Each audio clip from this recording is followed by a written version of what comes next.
अच्छा, एक बात और याद आई मेरे को, क्योंकि मैंने कहा ना कि हम जैसा देखते हैं या हम जैसा सोचते हैं वैसा ही हम हो जाते हैं। तो हमेशा याद रखो कि आदमी की उत्तम सोच, उत्तम क्वालिटी आदमी को कहां से कहां लेकर के जाती है।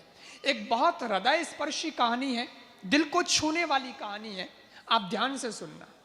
एक बार की बात है, हुआ ऐसा कि एक स्कूल के अंदर मास्टर जी थे, वो पढ़ा रहे थे, क्लास में बच्चे बैठे थे और उसमें एक बच्चा बोला, सर अभी अभी मेरी सोने की अंगूठी गायब हो गई है, जस्ट 5 मिनट पहले सोने की अंगूठी थी और खो गई है। तो मास्टर जी बोले, अगर सोने की अंगूठी खो गई तो सोने की अंगूठी पहन के क्यों आता है, पता नहीं है, संभलती है नहीं, पहन के आ गया। अरे गुरुजी मैं नहीं पहनता हूं, लेकिन आज मेरा जन्मदिन है, मेरी माँ ने जबरदस्ती पहना दी कि बेटा कोई नहीं, आज के लिए पहन ले। और मैं तो पहन के स्कूल में आ गया, इधर आप होम ये दे दिए काम, तो जब लिखता हूं तो वो चुभती है, इसलिए लिख नहीं पाता, तो मैंने अभी अभी जस्ट निकाल के ऐसी रखी थी और 5 मिनट भी हुए नहीं है, गायब हो गई अंगूठी। और आज अगर मैं बिना अंगूठी घर जाऊंगा, मेरी माँ मुझे डांटेगी, बहुत फटकारेगी, गुरुजी मेरी अंगूठी। गुरुजी ने कहा ठीक है। पता नहीं गुरुजी को क्या सूझा, गुरुजी ने कहा क्लास का दरवाजा बंद कर दिया, गेट, और फिर गुरुजी ने कहा, सब जो स्टूडेंट बैठे थे, विद्यार्थी बैठे थे, कि अपने आंखों पर पट्टी बांध लो। सब ने आंखों पर पट्टी बांध ली और गुरुजी जो है सब स्टूडेंट्स के जेब में तलाश करने लगे अंगूठी की। आधी क्लास को उन्होंने तलाशा और अंगूठी उनको मिल गई। एक के पास मिल गई अंगूठी, तो मिल गई, और गुरुजी को लगा कि अब अगर पीछे नहीं जाऊंगा तो गड़बड़ हो जाएगी, इसलिए एक बार तो क्लास को पूरी को टटोलना है, नहीं तो बेटा छोरा कही हो चला कि मैं तो शरीफ बाबरा बेटा आन आगला चोर है, लारला हो चला मैं तो ईमानदार। और ये जब ऐसे इनको चढ़ाएंगे तो बहुत बुरा लगेगा, इसलिए मिलने के बाद भी गुरुजी ने क्लास को पूरी को देखा, आए अपने जगह पर खड़े हुए और फिर सबसे कहा, सब अपने आंखों से पट्टी को हटा दें। पट्टी खोल दी गई और गुरुजी ने अंगूठी उस बच्चे को देते हुए कहा कि ये रही तेरी अंगूठी, मिल गई, ले।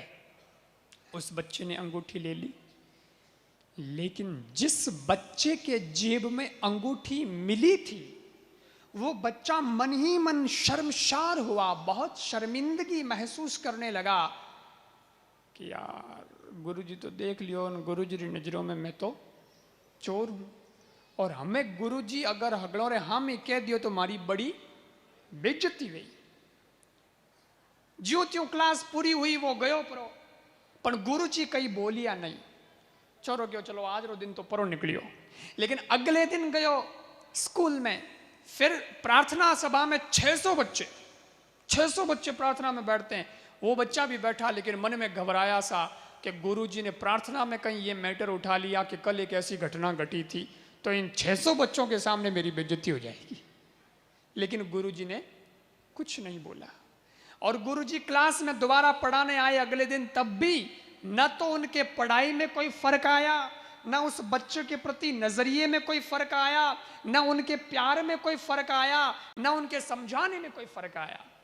समय बीतता गया और बरसों बाद उस स्कूल में एक समारोह हुआ, कई सालों बाद, और उस समारोह के अंदर उसी शहर के एक प्रतिष्ठित व्यक्ति को मुख्य अतिथि के रूप में बुलाया गया।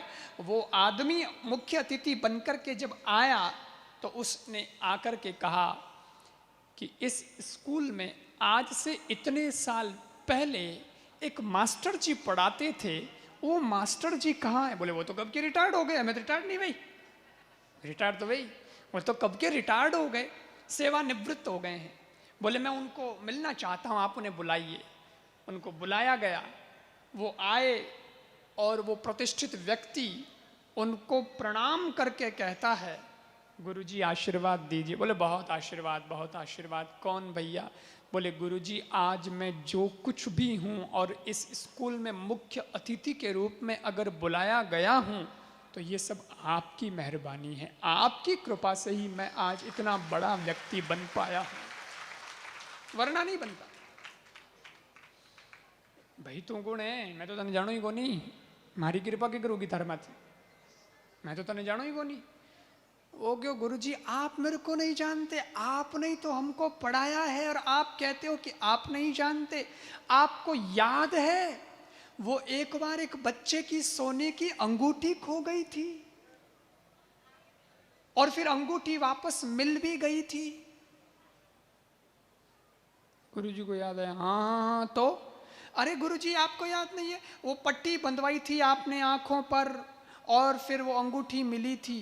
पर गुरुजी सच कहूं, वो अंगूठी चुराने वाला लड़का कोई और नहीं, वो मैं ही तो था। आपको याद नहीं? आप नहीं जानते? आपने तो निकाली थी मेरी जेब से अंगूठी अपने हाथ से। गुरुजी बोले अच्छा, वो तुम थे? वो तुम थे? हाँ गुरुजी वो मैं था। आपको नहीं पता? आपने तो निकाली थी अपने हाथ से और पट्टी भी बंधवाई थी हम सबके आंखों पर, स्टूडेंट्स के आंखों पर। गुरुजी बोले बेटा सच बात तो यह है कि उस दिन जब मैंने तुम सबके आंखों पर पट्टी बंधवाई थी तो मैंने मेरे आंखों पर भी पट्टी बांध ली थी। मुझे भी नहीं पता कि वो शक्ल, वो कौन है, वो बच्चा कौन है जिसने ये अंगूठी चुराई, मुझे नहीं पता। तुम्हारे साथ मैंने भी आंखों पर पट्टी बांध ली थी। क्यों गुरुजी? क्योंकि मैं नहीं चाहता था कि मेरा नजरिया दूषित हो तुम्हारे प्रति, मेरा मन दूषित हो तुम्हारे प्रति। कहीं मुझे पता चला तो ये फोटो मेरे दिल में छप जाएगी तो मेरे पढ़ाने के अंदाज में कहीं फर्क आ जाएगा, समझाने में तुम्हारे प्रति प्यार में फर्क आ जाएगा। मैंने तो सबको एक ही भाव से पढ़ाया है क्योंकि मैंने तुम्हारी गलती को कभी देखा ही नहीं है। जैसे ही ये बात गुरुजी ने कही और वो पुनः प्रणाम करने झुका और कहा गुरुजी अब तक तो मैं आपको एक स्कूल का मास्टर, शिक्षक मात्र समझता था, पर आज मुझे पता चला है कि आप एक शिक्षक ही नहीं हैं, आप तो देवता पुरुष हैं। आपका नजरिया कितना अच्छा है, आपके विचार कितने अच्छे हैं कि कोई शर्मिंदा नहीं होना चाहिए। और यही आपका गुण। गुरुजी आपने मेरा नाम नहीं लिया, मैं स्कूल में लगातार आता रहा, लेकिन आपके भावों में मैंने कोई फर्क नहीं देखा, तो मेरे मन में ऐसा संकल्प हो गया कि आज तो चोरी करने की भूल कर दी सो कर दी बेटा, पर जिंदगी में कभी किसी की चीज चुराऊंगा नहीं। उसी का फल है कि आज मैं इतना प्रतिष्ठित व्यक्ति बन गया। विचार करिए सज्जनों, एक गुण व्यक्ति के जीवन में आया और वो उसको कहां से कहां ले गया। मंत्र, पहला मंत्र क्या है? कई बता रही हूं मैं। जीवन में कभी किसी की बुराई पर हम ध्यान नहीं देंगे। आपको आगे नहीं बढ़ा दे ये गुण तो मेरे को कहना। लोगों का ट्रैफिक जाम कहां होता है? यही होता है। वो तो एडो है, वो तो एडो है, तू बच केड़ो है, मतलब फोगटरी पंचायती यू ही चौकी माथे बैठे बैठे टाइम पास करी। आज के बाद इसको थोड़ा बदलो।